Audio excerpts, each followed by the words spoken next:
Hi mga kawawmat, in this video we will discuss illustrating relations and functions. So our objectives, we will illustrate a relation and the function. We will verify if a given relation is a function or not given an equation. And we will also determine if a given relation is a function given a graph. So we will be using the vertical line test. So again, please bear with me kasi medyo mahaba ang ating video kasi i-discuss na po natin lahat all about relation and function. So what is a relation? So it is a set of ordered pairs. So like for example, ito po siya. So this is how we write the relation. So meron tayong braces dito sa magkabilang dulo, and then nasa loob naka-enclose itong mga ordered pair natin ng braces na yon. Okay?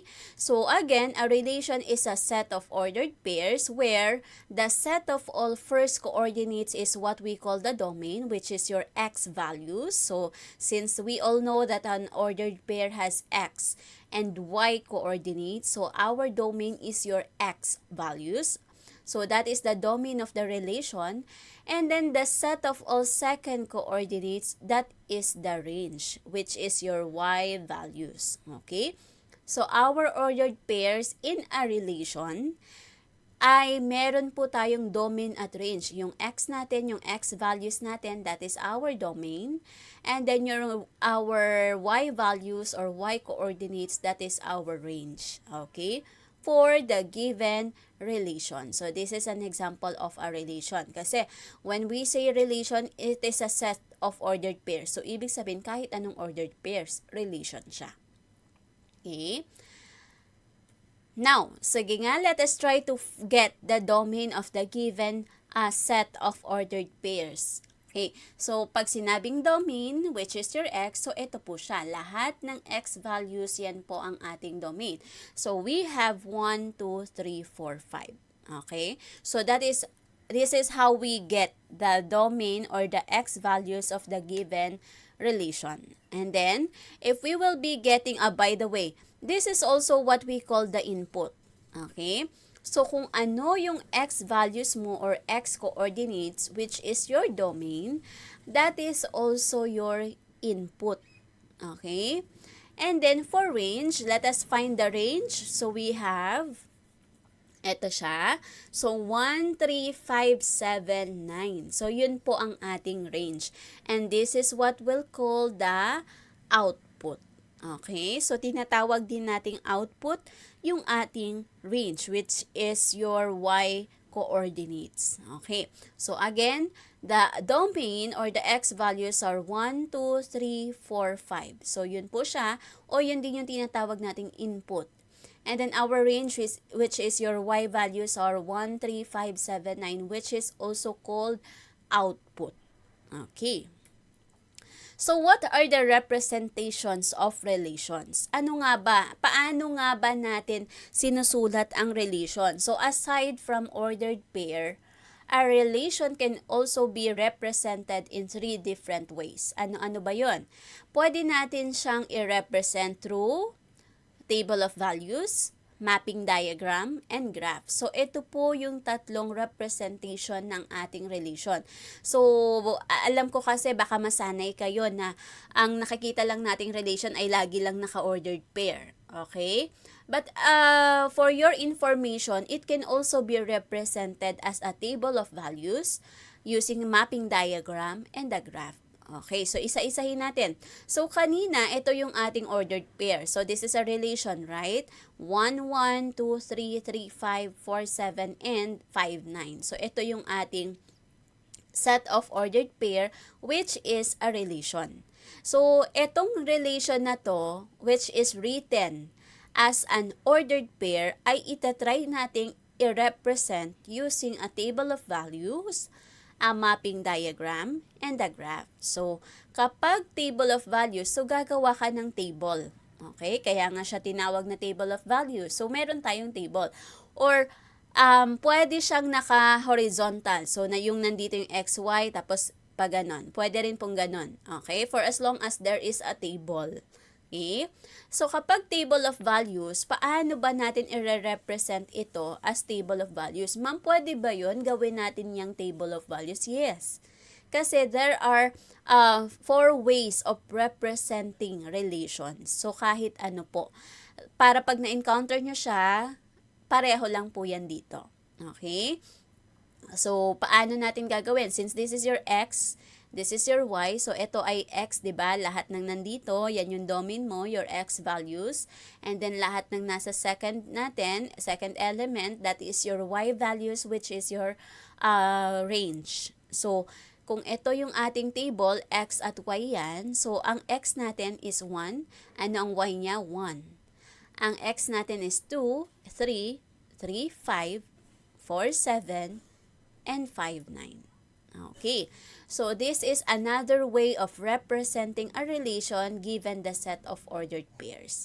So, ito, naka-ordered pair siya. Ito, ginawa natin siyang table of values. Next, how about if we're going to represent this using mapping diagram? So, kapag mapping diagram, this is where we are using tawag nito, arrow. Okay? Arrow para ma-point natin yung kanyang correspondence. Okay? So, halimbawa si X, ano yung corresponding element niya sa Y? O halimbawa yung domain mo, ano yung corresponding element niya sa Y? Sa range. Okay. So, kapag mapping diagram, meron ka dyan dalawang bilog. Okay. Minsan square siya. Ang importante naman pag mapping diagram, yun yung gumagamit tayo ng arrow. So, pwedeng yung parang pa-square to, pa-rectangle, or circle. Okay. Or oval. Okay. So, when we say mapping diagram kasi, pairing ito. So, pairing na gumagamit tayo ng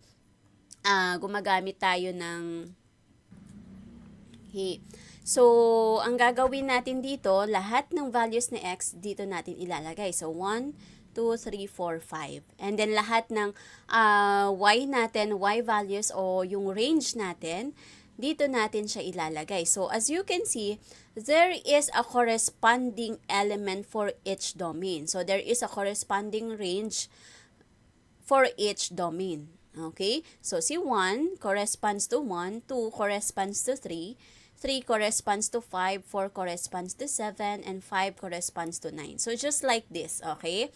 Magkaiba lang yung representation niya. So, if you will be using mapping diagram or kung if you are asked to illustrate or to show or represent the relation using mapping diagram, ganito po siya. So, you will be using arrow. Okay? So, X values, this is your domain. Y values, this is your range. Okay?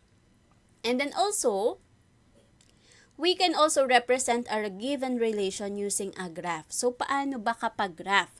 Kung titingnan ninyo, we have here plotted points. Okay? So, meron tayong plotted points dito. So, paano nga ba natin i-represent ang ating relation using a graph? So, ang gagawin mo lang is ipa-plot mo lang yung mga ordered pairs. So, halimbawa, wala yung ordered pairs kasi nga, this is one way din ng pag-represent ng relation. So, kapag ganito, binigyan kayo ng graph, this is also a relation. Bakit? Using graph nga lang. So, bakit? Kukunin mo lahat ng ordered pairs mo. 1, 1, 2, 3, 3, 5, 4, 7, 5, 9. Okay? So, as you can see, meron din tayong mga ordered pairs dyan. So, again, ulitin ko, kapag nag-represent tayo ng relations, it can be written or represented in using ordered pairs, using the table of values, using the mapping diagram, or even a graph. So, kahit ano po dito, minsan kasi pag na-encounter natin, ay naka-graph, mahirap. Hindi po siya mahirap. Okay? Kunin mo lang yung mga points niyan, yung mga ordered pair. Okay. So, these are the representations of relations.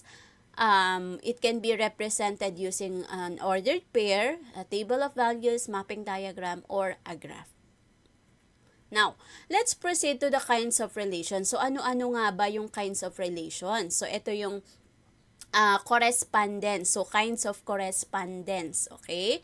So, Ano ba ang tawag natin yung sa kapag si domain, dalawa ang ka-pair niya, kapag si range, dalawa yung ka-pair niya sa domain, or tig-isa sila, yung mga ganun. So, those are kinds of relations. Okay, isa-isayin natin.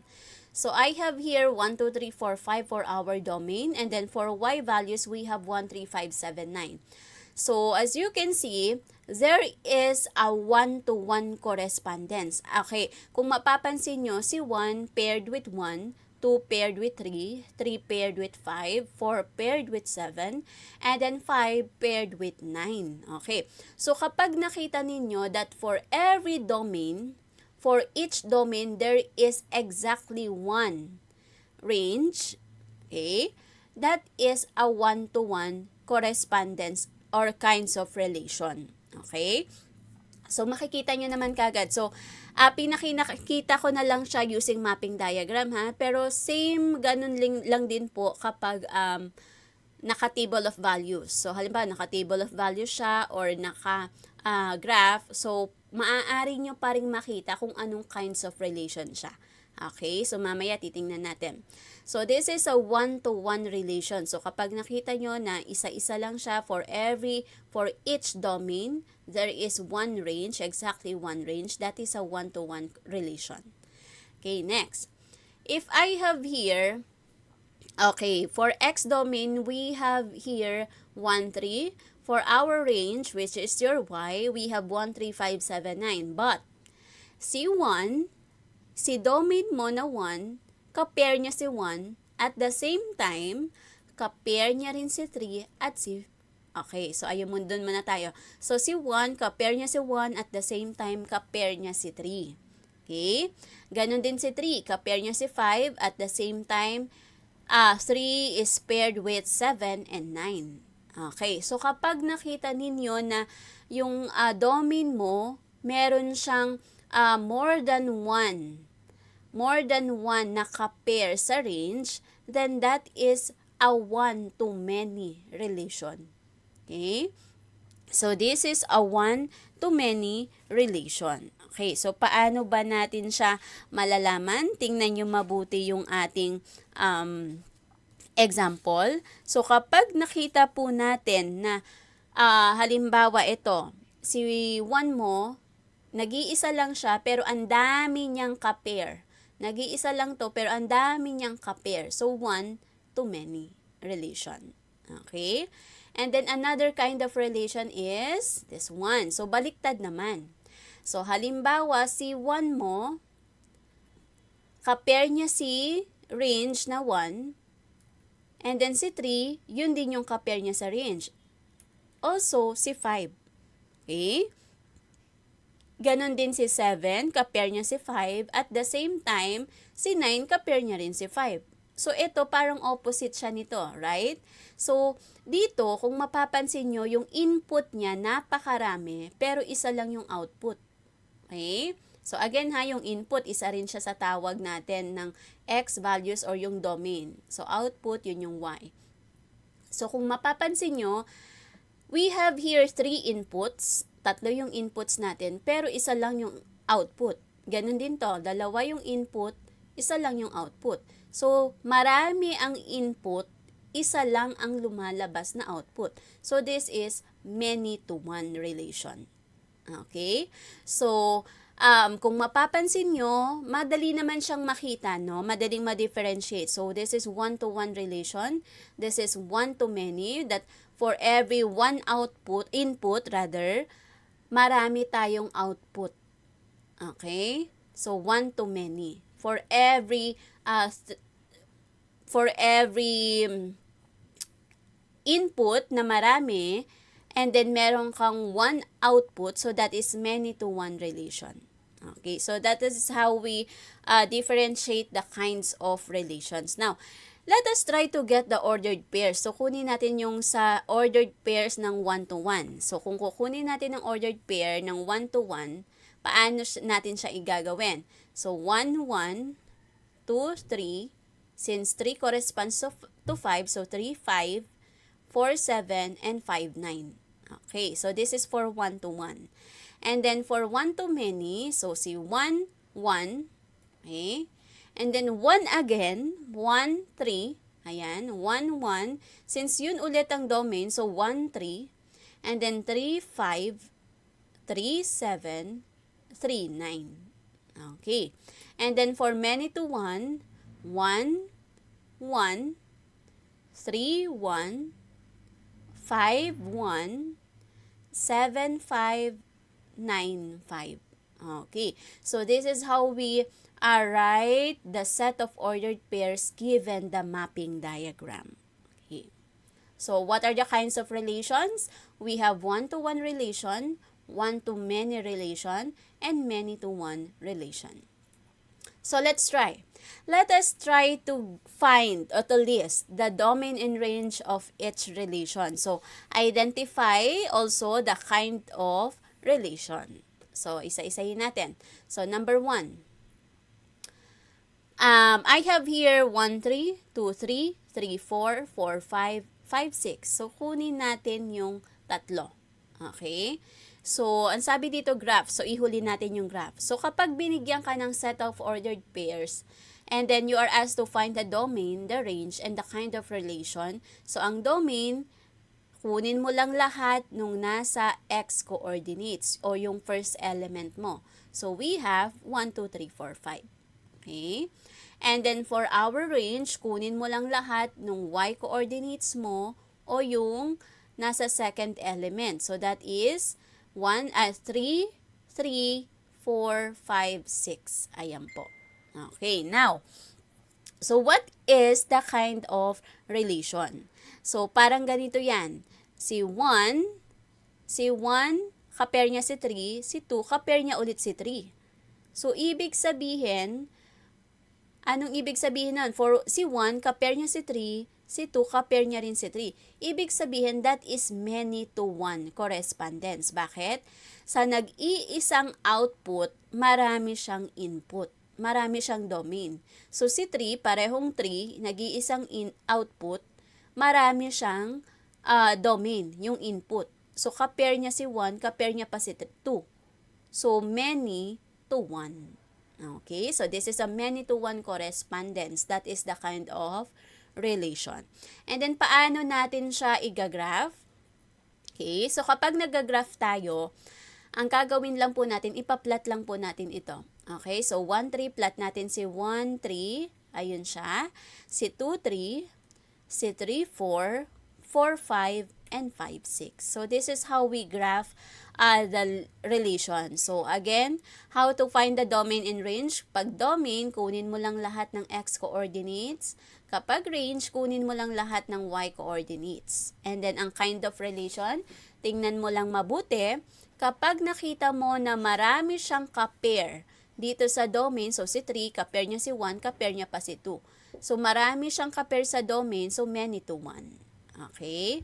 And then this is how we graph the relation. So ipa-plot nyo lang po yung points.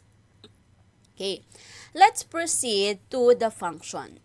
So pag sinabi nating function, ano nga ba ito? This is a rule that pairs each element in one set called the domain with exactly one element from a second set. Okay? So it's called the range. Okay. So again, it is a rule that pairs each element. So yung domain mo daw for every domain. Alright. So like for example, I have here 1, 1, 2, 3, 3, 5, 4, 7, 5, 9. So this is considered as a function. Okay, why? Because for every domain, there is exactly one element. So halimbawa, si 1, kapair niya si 1, si 2, kapair niya si 3. Okay? So let me give you an example of not a function. So ito, so as you can see, for every domain, ito, kung mapapansin nyo, yung domain natin na 1, kapair niya si 1, at the same time, kapair niya si 5. So your domain na 1 is paired with 1 and 5. Dalawa. Okay? Ang sabi dito, a function should be paired, a domain of a function should be paired with exactly one element dun sa second set, which is the range. So, dapat exactly one. Isa lang po dapat ang kapair niya sa range. So, halimbawa ito, si 1, ka-pair niya si 1, at the same time, ka-pair niya pa si 5. So, this is not a function. This is just a mere relation. Okay? So, relation lang siya. Okay? So, tatandaan na kapag function, dapat wala tayong nauulit. Okay? In other words, tingnan mo yung x values, mo. Kapag walang naulit dyan, walang kapareho, that means a function. Pag nakita mo na may naulit, that means yung domain na yon meron siyang more than one element na correspondence. Okay? So, that is already a mere relation. So, paano mo ba siya mas mabilis matandaan? Basta kapag nakita mo na may kapareho yung dun sa x values mo, automatic, that is not a function. Okay? So, ang titingnan lang po natin yung domain. So, 1, 2, 3, 4, 5 ay iba-iba. Function yon. So, ito 1, 2, 1 ulit. Okay? So, that is a mere relation. Okay. So, balikan natin yung kinds of relations kanina. Okay. So, kung titingnan natin yung mga x values ng 1 to 1, tingnan nyo po, anong napansin nyo? Meron po bang naulit? Meron po bang nag-repeat? Okay. Yung input po ba natin ay may naulit? So, kung mapapansin nyo, wala. So, this is a function. Okay. And then, dun sa 1 to many natin, tingnan mabuti, how will you compare? So, 1, 1, 3, 3, 3. So, naulit itong 1, naulit itong 3. So, hindi po siya function. Next, dito sa many to 1. So, 1, 3, 5, 7, 9. So, as you can see, wala tayong nauulit na domain or na x value. So, this is a function. Okay? So, anong tawag natin dito sa 1, itong nauulit na 1, 1, 3, 3, 3. So, actually, para malaman natin kung function siya or not, titingnan lang po natin yung x values, no? So, tingnan mo, kapag, as you can see, walang naulit, ito rin, walang naulit dito. So, that is a function. So, therefore, ito, yung 1, 1, ito merong naulit na 3. So, this is just a mere relation. Okay? Now, remember that tatandaan that all functions are relations. Ang function is still considered as a relation. Okay? All functions are relations, but not all relation are functions. So, kagaya nito, relation siya, pero hindi siya function. Okay? So, ito, relation and function. At the same time, function siya. Okay. So, ulitin ko that all functions are relation. Bakit relation? Kasi set of ordered pairs eh. Yun lang naman ang definition ng relation natin eh. Set of ordered pairs. So, all functions are relation, but not all relations are functions. Okay. So, ibig sabihin, dun sa kinds of relations natin, ang 1 to 1 at many to 1 lang po ang nagsasatisfy doon sa definition ng function. Why? Kasi walang nauulit na domain values. Okay? Walang nauulit na x values. So, for every one domain, for each domain, there is exactly one range. Okay? So, meron po siyang exactly one range. So, kapag naulit siya kagaya nito, then that is not a function. That is no longer a function. So, sa function, ibig sabihin, 1 to 1 at many to 1 lang po ang nagsasatisfy sa definition ng function. Ang 1 to many ay hindi po. Okay? So, let's talk more about function. So, determine whether each relation is a function. So, sige nga, identify natin. Let's try if the given relation is a function. So, I have here a set of ordered pairs. So, tingnan lang po yung x value. So, 1, 2, 3, 4, 5. Walang naulit sa x values natin o sa input.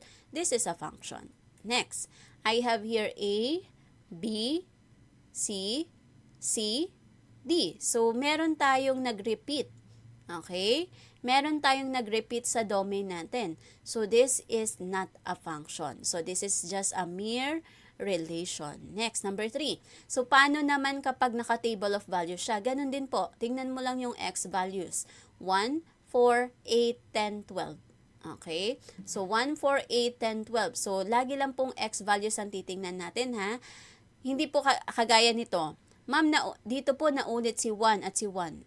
Hindi po. Ang titingnan lang po natin ay si domain. Okay? Si domain lang po ang titingnan natin. So, kapag nakita mo na naulit yung domain mo, yun po yung mirror relation, hindi siya function. So, kahit di na po natin tingnan itong y, yung second element. Ang titingnan lang po natin ay yung x. Okay? So, ganun din po rito, tingnan po natin ang x. So, 1, 4, 8, 10, 12. Okay? So, meron bang naulit? Meron bang nag-repeat? Wala po. So, this is a function. Paano naman kapag mapping diagram? Graph. Paano natin malalaman na function siya or mere relation?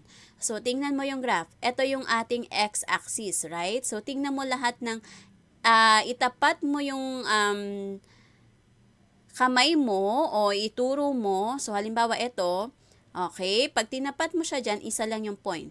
Okay, dito naman tayo. Pag tinapat mo siya dito, isa lang din yung point.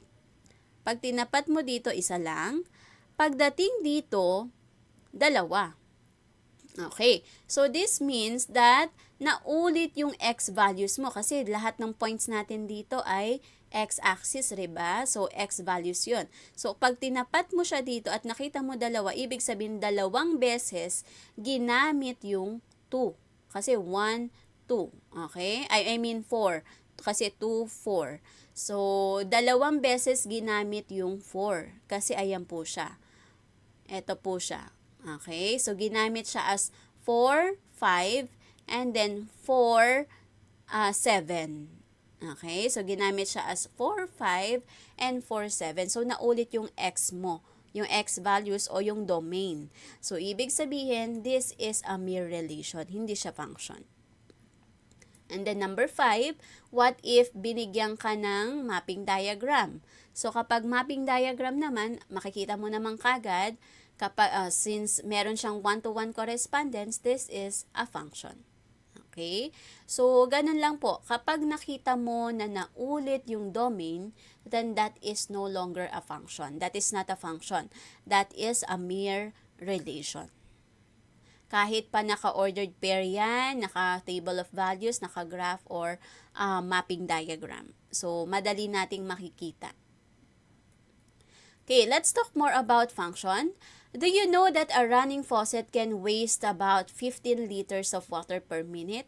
So, for every minute daw, 15 liters ang nasasayang na tubig kapag naiwan nating bukas yung gripo. Okay. So, the table below shows the relationship between the number of minutes the water runs, which is your x, and the number of liters of water wasted, which is your y. So, ito pong table na to, ito po yung x natin. Sabi dito, your x is the number of minutes the water runs, and then y is the number of liters the water wasted. Okay, ito yung nasayang. Okay, so for every 1 minute daw, per minute, may nasasayang na 15 liters. Okay, so therefore, this is 15. Right? Now, what if 2 minutes? Ilang liters ang masasayang? Sige nga po. So, we have 30 liters. Okay. If nagtumagal siya ng 3 minutes, ilang liters ang masasayang doon? So, that is 45 minutes. For 4 liters, that is 60 minutes. And then for 5 liters, 75 liters. For 5 minutes, that is 75 liters. Okay?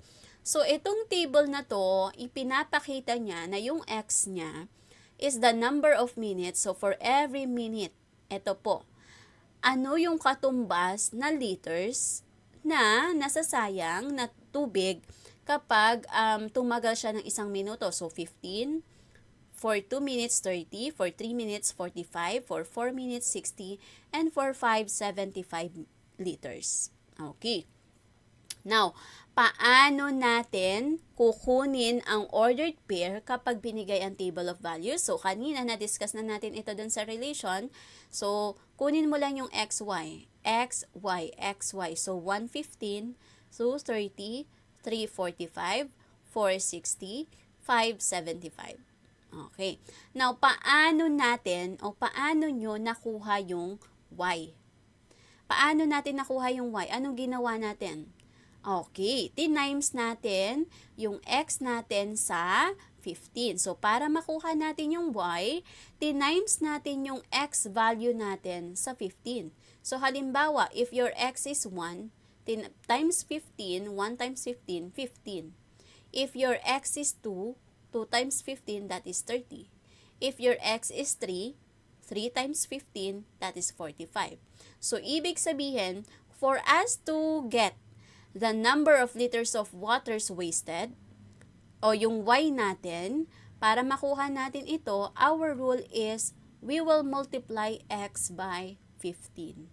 So, this is our rule, multiply x by 15. Okay. So, since the number of liters of water wasted, which is your y, o yung range mo, depends on the number of minutes the water runs, which is your x, your domain. Okay? So, we can consider your y as your dependent variable. And then your x as your independent variable. Ano ba ibig sabihin ng dependent at independent variable? So, pag sinabi nating dependent, bakit ang y ang dependent natin? Ibig sabihin, dependent. Nakadepende siya dito sa x. Yung result ni y, nakadepende kung ano yung value ni x. Tama? So, kagaya nito. So, para makuha mo yung y, depende yan sa kung ano yung x mo. So, nakuha natin si 30 kasi 2 yung x. Nakuha natin si 45 kasi 3 yung x. Okay? So, ibig sabihin, dependent variable si y kasi magbe-base yung value niya sa kung ano yung x mo. That's why x is our independent variable. Ano ba yung independent variable? Ito yung kahit ano pwede mo i-substitute dun sa x. Okay? Kahit anong values ay pwede sa domain. Okay. So, independent variable, siya yung nagla-assign. Siya yung naglalagay ng values. Siya yung nagbibigay ng input. Okay? And then si y, which is your dependent, nakadepende. Nakadepende siya sa x value mo. So, ang value nito ay makukuha mo lang kung depende kung ano yung x values. Okay? So, therefore, based dun sa ating problem, based dito sa given problem natin, alin ang dependent variable? Your dependent variable is the number of liters of water wasted. And then, your independent variable is the number of minutes the water runs. Okay, bakit po? So, kung titingnan natin, yung tubig na masasayang ay depende sa kung ilang minuto na pabayaan na bukas yung faucet. So, ibig sabihin, yung water wasted, that is your dependent. Depende ito sa kung ilang minuto. So, yung number of minutes, that is your independent variable. Okay? So, dapat alam natin yung dependent and independent. So, halimbawa, working student ka. So, yung ipinapasok mo, yun ang salary mo. So, ang dependent mo doon is yung salary. Kasi depende yung salary mo sa kung ilang oras yung ipinasok mo. So, yung number of hours na ipinasok mo, that is your independent variable. Okay? So, ganun lang po. So, halimbawa naman, number of hours na nag-aral ka, kaya nakakuha ka ng mataas na grades. So, alin doon ang dependent at independent? So, yung grades, that is your dependent. So, depende yung grades mo sa kung ilang oras ka nag-aaral. Okay? Merong iba, kung halimbawa ikaw, sa isang araw, hindi mo man lang bigyan ng time ang pag-aaral mo, wala kang time mag-aral, so yung grade mo, babagsak ka. So, ibig sabihin, yung dependent variable mo is yung grade, yung number of hours, kung ilang oras ka mag-aaral, that is your independent variable. So, tatandaan na ang dependent variable, ito yung nakadepende siya, kaya nga dependent, nakadepende siya dun sa x mo. Kung ilang yung binibigay ni x, yun ang magre-result sa y. Okay? So, for us to find the values of y, ginamit natin yung y is equal to 15x. So, we can also say that y is a function of x. Para makuha mo si y, dapat mag-function sa x. Parang ganun siya. Okay? So, dapat merong function, merong gawin. Dapat merong value si x. Okay? Or, if we will be writing this in symbol, this is y is equal to f of x. So, y is equal to f of x. So, para makuha natin si y, dapat makuha mo yung function. Ano ba yung function? Ano yung function ni x para makuha natin si y? So, yun po yun. Or, it is best represented as a function machine. So, halimbawa, ito yung input. Okay, ito yung input, which is your x values. So, yung input mo, naglagay ka dun sa machine, nilagay mo si 1, si 2, si 3, ito, lahat ng mga nandito. So, nilagay mo tong mga x values mo. So, ito yung input. Ibig sabihin, siya yung nilagay mo. Okay? So, si 1, si 2, si 3, si 4, si 5, nilagay natin. Now, pumasok siya sa loob nandoon si function, which is your 15x. Okay? So, para makuha mo to, pinasok mo si 1, 2, 3, and then sa loob, dun siya nag-process si input using the function, which is y is equal to 15x. So, ang function mo dito is yung 15x. Okay? Now, nag-process yung machine mo, kaya lumabas si output, which is your y, na 15, 45, 30, 60, and 75. So, ito po siya. So, ang function, it is best represented as a function machine where we are putting. So, naglalagay tayo ng input. Okay? So, yung input, ito po, pinapasok natin, magpa-process yan using your function. Ano yung function mo? 15x. And then, lalabas ngayon yung output mo. Ano yung result?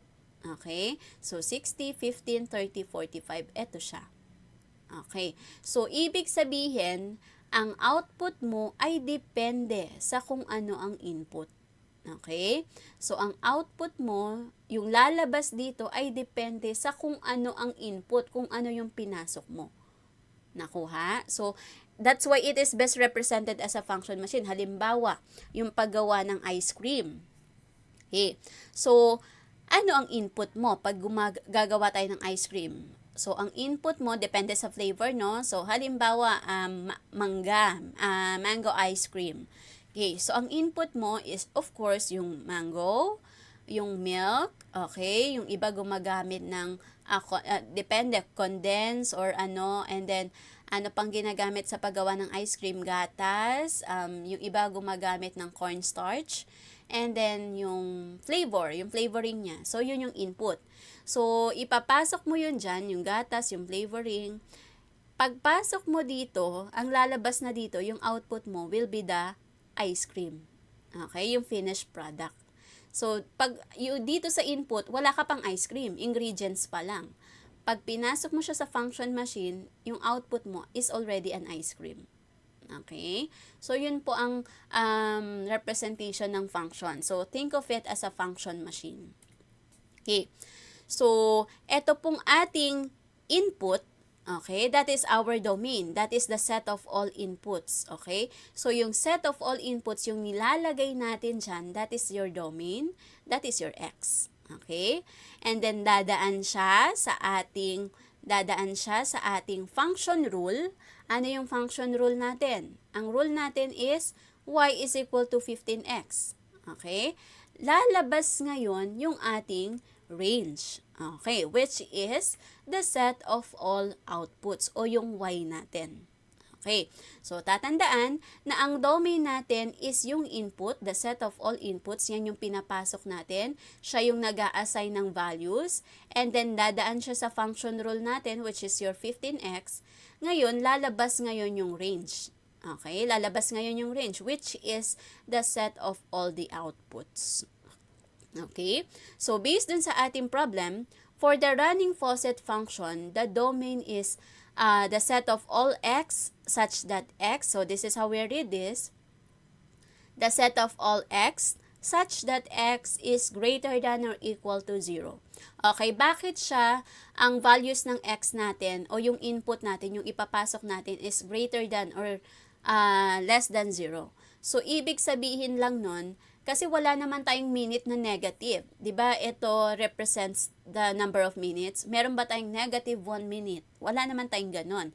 So, ibig sabihin, pwede 0 minute. Ibig sabihin ng 0 minute, hindi man lang siya tumagal ng or hindi nag-run yung water. So, yun 0 minute. Kaya equal to 0. Pwede siyang equal to 0. So, greater than 0, bakit? Kasi hindi naman tayo nagkakaroon ng negative na minutes. So, kapag naglagay ka ng input, laging positive. Okay? 1 minute, 2 minutes, 3 minutes, di ba? So, therefore, ang domain mo, which is your input, okay, is greater than or equal to 0. And the range, paano natin babasahin yan? The set of all y such that y is greater than or equal to 0. So, greater than or equal to 0. Then, bakit? Since puro positive ang ipinasok mong input dyan, therefore, ang result niyan, positive din. Okay? So, since puro positive yan, since ang liters ang pinag-uusapan natin, positive ito, ang lalabas niyan, positive din. That's why, the set of all y's should be, or the set of range or output should be greater than or equal to 0. Okay? So, how will you determine? So, dito naman tayo. How will you determine if a graph is a function or not?